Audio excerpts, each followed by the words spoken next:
खुलुमबाय बे समाव नोंथांमोननि सेराव लानानै फैदों मोनसे खौरां सिमेन्ट सापरियाव थानाय बर' कछारी अनसाय गाव हायुङारि खुंथायनि मावखुलियाव बर' कछारी अनसाय गाव हायुङारि खुंथायनि बानजायनायाव बर' बिजों सान फालिदों।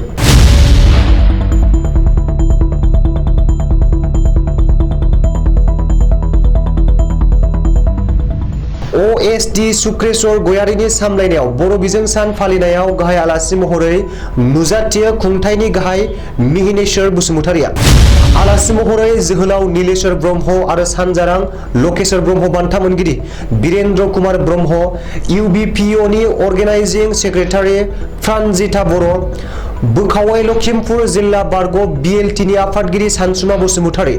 धेमाजि जिल्ला परिषदनि सोद्रोमा सुभारानी बसुमतारि, धेमाजि जिल्ला UBPOनि आफादगिरि रातिराम बसुमतारि मोनहा बिजों सान बेनि मोनसे गोसोखांजाथाव जारिमिनारि सान बेयो मानोना थांनाय इं 1963 मायथाइ आरो दिनैनि बे 18 मे सानावनो बर' बिजोंखौ जोङो बाहायजेननायनि गुदि फरायसालियाव बेखौ दिनैनि अक्ट'आवनो जोङो फरायजेननायनि जागायजेननाय आगान बे दिनैनि सानावहाय बेखौ जुरिजेनदोंमोन। दा बेयो जोंनि मोनसे जारिमिनारि सान। दा दिनैनि बे सानाव जोङो बर' कछारी अनसाय गाव हायुङारि खुंथायनि जानानैहाय बावहाय जोङो फालिदों, गोसोखांदों जोंनि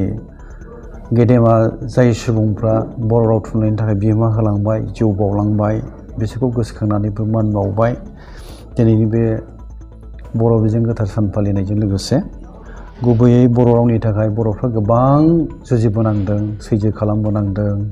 सोरबा पुलिस मिलिटारिजोंबो बुख्रुबजादों, जोबथेसालियाव जोबनानै दोनजादों। बेफोर गोलाव जारिमिन आरो जोङो बर'फ्रा मोनसेबो जोंनि दाबि दावाखौ बुंनो थाङोबा ओरैनो मोनबोआखै जों मोनसेखौबो जुजिनायनि गेजेरजों स्ट्रागोलनि गेजेरजोंसो जोङो आवगायबोनांदों, आदाय खालामबोनांदों, मोनबोदों बुंनो थाङोबा। ओंखायनो बर'फोरनि थाखाय दिनैनि समा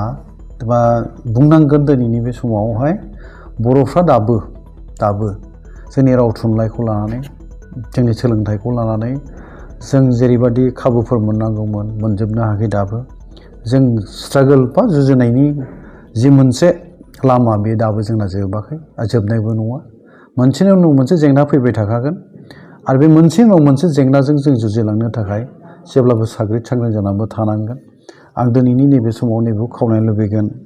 जे जोंनि बर' हारिनि गेजेरावहाय जाय गेदेमा सुबुंफ्रा बर' राव थुनलाइनि थाखाय, बर' समाजनि थाखाय, बर' हारिनि थाखाय खामानि मावलांदों, बिहोमा होलांदों, बिथांमोननि गेजेराव गोसोखांनांगोन जोङो। गुबैयै सतिश चन्द्र बसुमतारिमोननि मुंखौ जों लाबोनांगोन,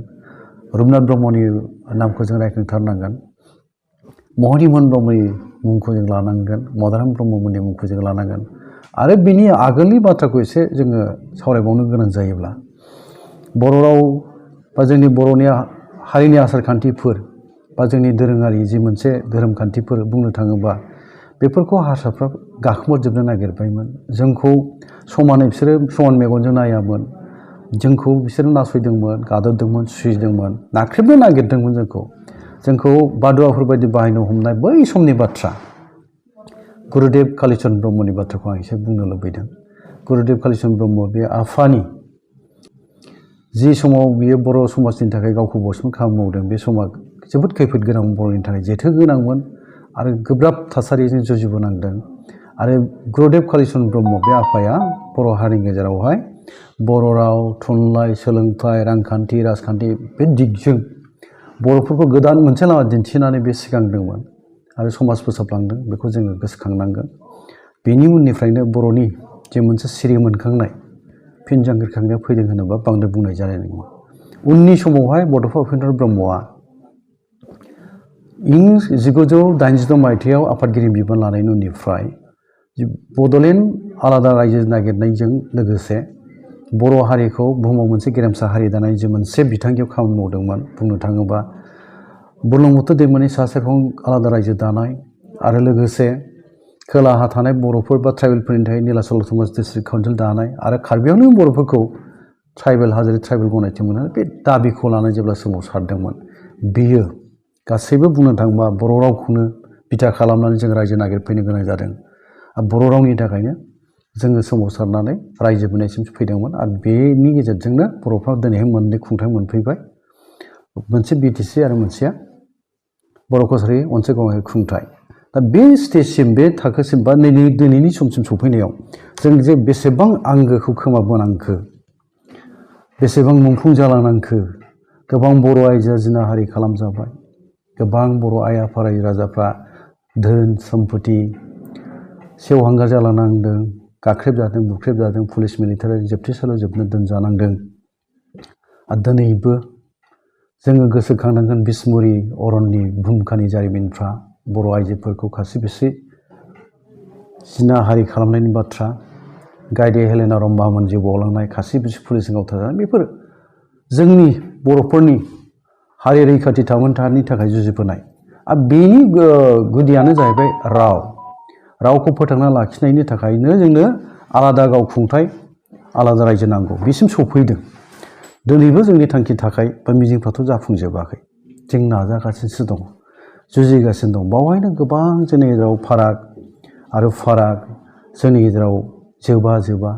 खौसेजों आगान सुरनो जों हाख'वा ज' जानो खावलायो ज' जानो नाजाबाबो नाजाख'नो हाया माने जोंनि दैदेनगिरिफ्रा आं बेखौ एसे बुंनो लुबैयो गाव बिजिरफिननाय आरो सानफिननाय रिथिंकिं आरो सेल्फ क्रिटिसिज्म माने सानखांफिननाय आरो गाव बिजिरफिननाय बेयो जोंनाव मानोबा गैया आं नुयो दङबाबो आरो मोनसे बाथ्रा बे जोङो गोहो राजखान्थिनि थाखाय खांखुवा जाबाय नामा बेखौ आं एसे बुंनो लुबैयो गोहो राजखान्थिनि थाखाय जेब्लानो जुजिबाय बावहाय जोङो हारि दानायनि खौसे जानानै खामानि मावनाया बेखौ जों मिजिं लानो गोब्राब जायो दा बे थासारियानो जोंनि गेजेराव दा जाबाय जादों आंनि नुनायाव आंनि नोजोराव बे जानो नाङा मानोना बर' हारिखौ जों दाबो आबुङै गायसननो हायाखै बड'फानि जोंनि बर' हारिखौ जौगासार गेरेमसा हारि दानायनि जि मोनसे बिथांखियाव जों खामानि मावदों बड'फाहा जि थांखि सानस्रि नोजोर दङमोन बे थांखि सानस्रि नोजोरखौ लानानै खामानि मावनायाव जों दाबो जाफुंसार जायाखै ओंखायनो आं बुंनो लुबैनाया जोंनि दैदेनगिरिफ्रा जेब्लासिम सैथोखौ गनायनो थियारि नङा सैथोखौ जिउजों फोनांजाबनानै गोरबोआव फोनांजाबनानै खामानि मावनायनि थियारि नङा बा सिगांबोआ अब्लासिम जेंनाया थाबाय थागोन नंगौखौ नंगौ जों बुंनो हानांगोन नंखायखौ जों नंखाय बुंनो हानांगोन आरो गोरोन्थि जादोंबा गोरोन्थिनि निमाहा बिनाय बा गोरोन्थिखौ सिमा लानो हानाय गुनाबो थानांगौ नाथाय जोंनि दैदेनगिरिफोरनाव आं नुयो आं मावनाया गोरोन्थिब्लाबो बे मा सानो आंना राइट जाबाय आंनानो थार आरो बे गोरोन्थिखौ गावनिखौ गोरोन्थि होननानै सिमानखौ लानो नागिरा गोरोन्थि जाबायबा गोरोन्थिखौथ' सिमानथ' लानांगोन रायजो राजायाबो मिथिहोनांगोन जे जोंना नैबे सानस्लाबनो हायैयाव बे गोरोन्थि जालांबाय मा खालामबावनो जोङो बिनि थाखाय नोंथांमोनजों रायज्लायफिननानै बोरैहाय मोजां लामा लायोबा जों साबसिन खामानि मावनो हायो बा जों गेबें लामा लानो हायो बेफोर बाथ्राफोरखौ रायज्लायनाय जाया बेनि थाखायनो जोंनाव जेंना ओंखायनो सैथोनि बाथ्राखौनो आं गले गले बुंनो लुबैगोन आरो बुहुमाव सैथोनिफ्राय देरसिन जेबो धोरोम दानोबो हाया सैथोखौ गनायै सुबुङा जेंनासो प्रब्लेमसो जाय सैथोखौ गनायो बे सुबुङा जेब्लाबो बेनो धोरोम सुलाखाबो आरो बियो जेब्लाबो जेंना जेथो बेनि जेंनाफोरखौहाय जि प्रब्लेमफोर नुजाफैगोन बा जेंनाफोर नुजाफैगोन बेखौ सुस्रांनायाव जेब्लाबो बियो बावहाय बिहोमा बा बिनि मावनाया गनायथाव जागोन नाथाय जाय सुबुङा आं बुंबावगोन सैथोखौ गनाया बियो जेंनाखासो सैथोखौ मानियै मानसिया प्रब्लेमसो आरो बिसोरनो प्रब्लेम लाबोयो खिन्थु सैथोखौ जाय गनायो गावनि दाय दस जादोंबा बेखौ बे स्वीकार खालामना लायोबा स्वीकार खालामो माने सिमान जायो दा जोंनि गोबां दैदेनगिरिफोरनाव बे गुनखौ नुवा गोरोन्थि जादोंबाबो बियो गावखौनो थार मावबाय होननानैसो दाबि खालामनानै लानो नाजायो बेवहायनो जेंना दिनै 18 मे बर' बिजों सान हिसाबै जों नुबोबाय थादों बर'नि दैदेनगिरिफोर बा राजखान्थिगिरिफोर बा गेदेर धोनि सुबुंफोर बिथांमोना गाव गावनि गथ' गथायफोरखौ बर' बिजोंजों फोरोंनायखौ जों नुबोआ गुबुन बिजों इंराजि असमिया बा बायदियाव फोरोंनाय बिनि सायाव नोंथाङा मा बुङो ओरैनो बे जेंनाखौ लानानै गोबां रायलायबाय बर' थुनलाइ आफादनि जथुम्माफ्राव रायलायबोबाय बर' फरायसा आफादनि जथुम्माफ्रावबो बे जेंनानि सायाव रायलायनाय जायो नाथाय जेंना सुस्रांनायनि जे लामाफोर बा बिथांखिफोर लानानै जों आवगायनांगौ बावहाय आं फेलें जाबोबाय थानायखौ नुवाखै नुदों दिनैबो दङ बे जेंनाया दा बेखौ फोजोबस्रांथारनांगौबा जोंनि थांखि लानाय जोंनि बिथांखि आजावनाय माहारियारि आफादफ्राव दुलाराय बर' फरायसा आफादनि गेजेरावहाय जुथुम्मायाव जे थांखिफोर लायो थान्दै मेलावहाय आरो बर' थुनलाइ आफादनि मावनो लानाय बाबो जों बर' गासै हारि हिसाबै जोंनि थांखि लानाया मोनसे जाहैनांगौ। आङो बेखौ लुबैयो आंनिफ्राय बर' कालसारारि मोनसे गावारि खुंथायनि जानानै बेखौनो जों सानबायबो थादों आरो आंनि गावनि बुंनो गोनां बाथ्राखौ जेब्ला नोंथांमोना मिथिनो लुबैगोन नोंथांमोननि बिजोंनि गेजेरजों आं बेखौ फोरमायनो लुबैगोन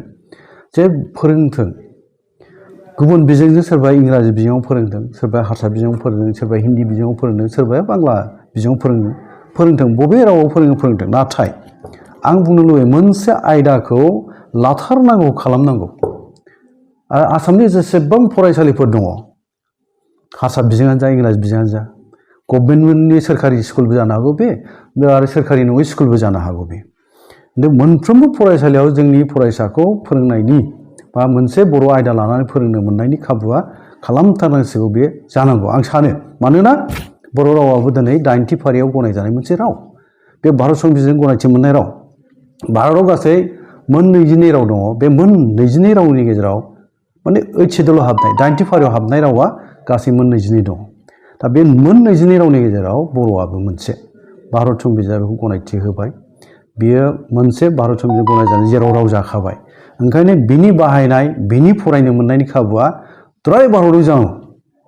जेरावखि थाथों मानो जानांगौ। आरो आसामावथ' आं बेखौ बुंनो लुबैगोन जोङो सोरखारि रावनि बाथ्रा बुङो नङा होमबा दिनै जम्मु काश्मीराव मोनबा रावा बेयो सरकारि राव अफिसाव माने मावखुलियाव बाहायनो हायो मोनबा रावखौ आसामाव मानो बाहायनो हाया आरो जेराव बर' सुबुंनि अनजिमाखौ बुंनो थाङोब्ला मोनफ्रोमबो जिल्लायाव दङ होनजायो जोङो मानो बाहायनो मोनाखै बेवहाय जोंहा बहा माने गोरोन्थि जाबोखो बा जों मानो मावनो हायाखै बा मानो बाहायनो मोनाखै बेफोरनि सायाव जोङो जोंनि माहारियारि आफादफोर गुबैयै बर' थुनलाइ आफाद दुलाराय बर' फरायसा आफाद खौसेथि बर' सुबुं आफादानो जा बर'नि हारिमु आफादानो जा बर'नि आइजो अनसाय आफाद दुलाराय बर' आइजो गासै बर'नि गासैबो बेफोर माबायावहाय आयदानि सायाव जेब्ला जों सावरायनाय जायो बा जों मावनो गोनां जायो बयबो ज' जानो हानांगौथ' बाहायथ' फाराग थानो ना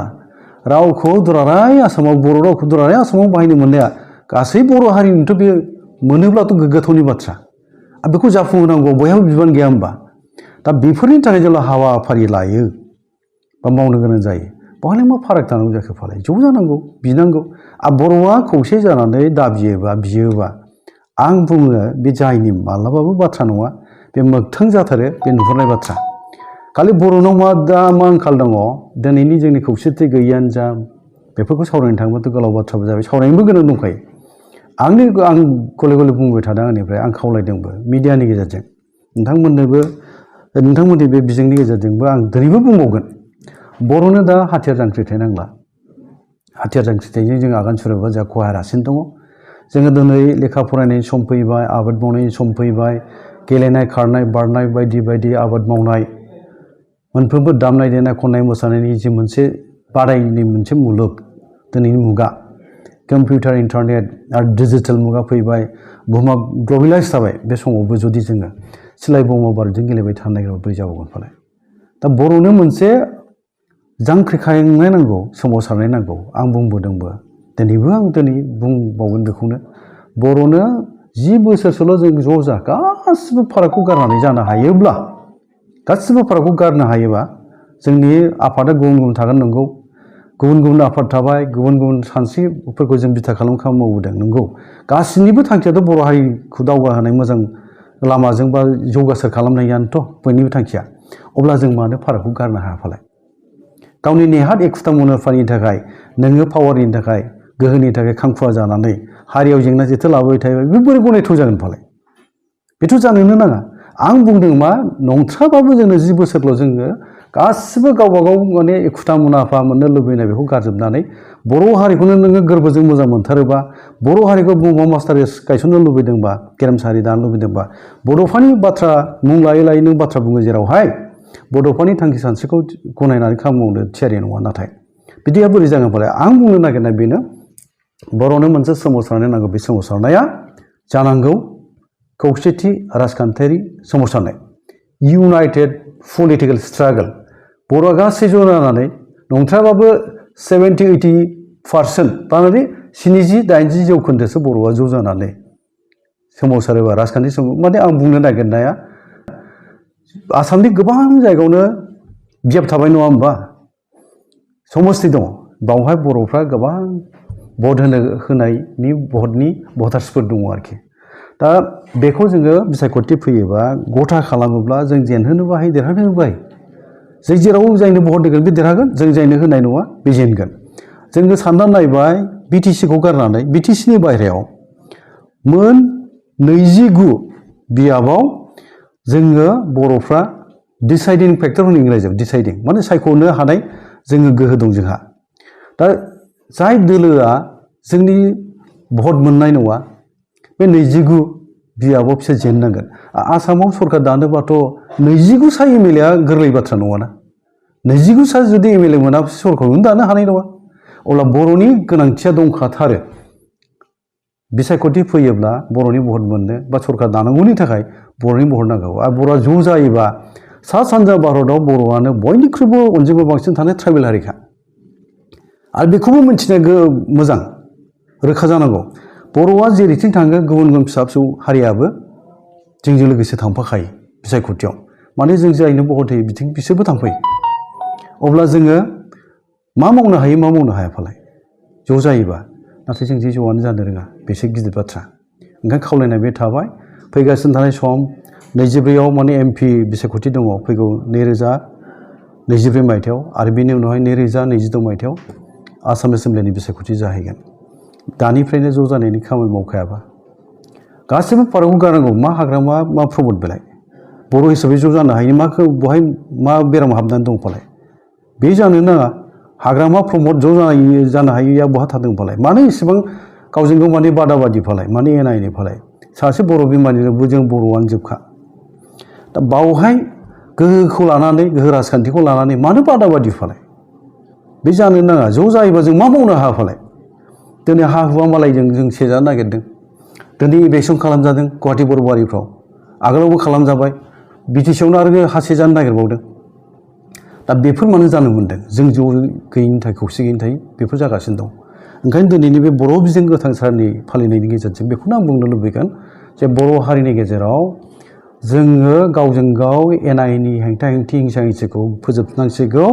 आरो मोनसे गोग्गो सावरायनायनि गेजेरजों ज' जानानै जोङो हारिनि इयुननि थाखाय बड'फानि मोनसे नोजोर सिमां मिजिंखौ आरो बर' हारिखौ बुहुमाव गेरेमसा हारि दानायनि जि मोनसे बिथांखियाव जों खामानि मावदों बेखौ मोगथां महर होनो थाखाय जोङो खौसे जानांगौ ज' जानांगौ हाग्रामा प्रमद आरो गासै बर'नि जाय दैदेनगिरिफोर गौथुमारि दैदेनगिरि गासिबो ज' जानानै सावरायनानै मोनसे मेकानिजम मोनसे बिथांखियाव जों फैनो हानांगौ आरो खामानि मावनांगौ अब्लानो बर'नि जि दिनैहाय जोङो नासयजादों जों मोननो गोनां फोरोंगिरि मोननो गोनां बबेबा बर' बिजोंनि थाखाय जोङो मावनो हायै फोरोंगिरि मोना जोङो दिनैहाय साख्रि बाख्रियाव जोङो गोबां साख्रिनि पस्ट ओंखारोबाबो बावहाय जोङो जेरैबायदि मोनाखै जोङो आरो जोङो बर' बिजों दङ जेराव ओइचएसआव हाबबाय जोंहा भारत संबिजिरजों गनायजाखानाय राव आलदा बिजों थाखासेयावबो जोंनो साख्रि बाख्रिनि बाथ्राखौनो बुं बिदिनो जोङो माबा मोनसे खाबुनि बाथ्राखौनो बुं जोंखौ जेनेरेलाइज खालामनानै जोंखौ गलाय मोनदेर खालामनानै जोंनि मोननांगौ खाबुफोरखौ सेगासिनो दं जोङो बाङाय अनजिमा मोनबाय थादों जेराव 9,000 दाखालि थांनाय टेट एग्जामनि पास जानाय बेफोरनो जेरावहाय माने साख्रि होनाय जाबाय बे 9,000 जोङो नङाबाबो 500निफ्राय 1,000 मोननांगौ जों बेसेबां मोनदों 90 मोनदों जों दाखालि दुलाराय आसामावनो 92 साल' बेफोर बेसे दुखुनांथाव 9,000 नोंनो मास्टार माबा होबाय दाखालि गिबि खेबाव बावहाय जों बिदिल' मोनोबा आरो दाखालि 23,000 साख्रिया होबाय बर'फोर साबेसे मोनखो बिनि डाटाफोरखौथ' जोङो बुथुमनांगोन जेरैबायदि मोनाव जों मोनाखैथ' दा बिदि जों नासयजाबाय थानोसै नामा आरो नासयजानायनि जे गुदियावनो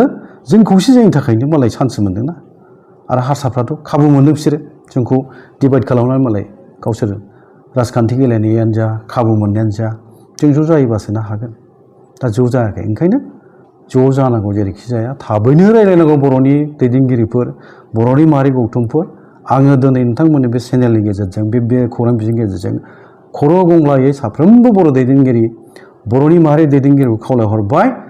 थाबैनो जेसे हायो थाबैनो जोंनि गेजेराव जिरायनाया जागायनांसिगौ स्टार्ट जानांसिगौ आरो खौसेथिनि थाखाय जि मोनसे जोङो गोनांथि दङ बे गोनांथिखौ होनानै फैगौ समावहाय बड'फानि जि सिमां थांखि मिजिं नोजोर बे मोगथां जाफुंदों बेखौ मिजिंथिनानै खौसे जानांगौखौ आङो खर'गोनां खावलायबाय आरोखि बिथांमोनखौ बर'नि दैदेनगिरिफोरखौ।